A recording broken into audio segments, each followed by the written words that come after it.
สบายดีทุกคนวันนี้เฮาสิมาเกี่ยวข้าวเหมาเนาะทุกคนเฮาสิเฮ็ดข้าวเหมาเนาะใกล้สิฮอดบุญข้าวเหมาแล้วก็ต้องเตรียมข้าวเหมาไว้เนาะคน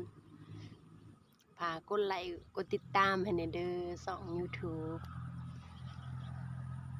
สาวนาลีเด้อสื่อช่อง YouTube เด้อทุกคนฝากติดตามแหน่เฮาสิมาเกี่ยวเนาะเลือกเอาเด้อทุกคนมันสุกแหน่อะไรเขาได้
มาโคนหนึ่งทุกค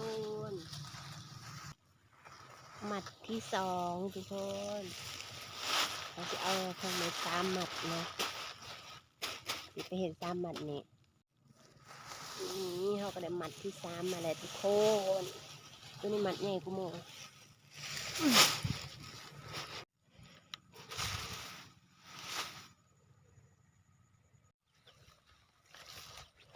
เขาได้ขมเอามาแล้วเขาก็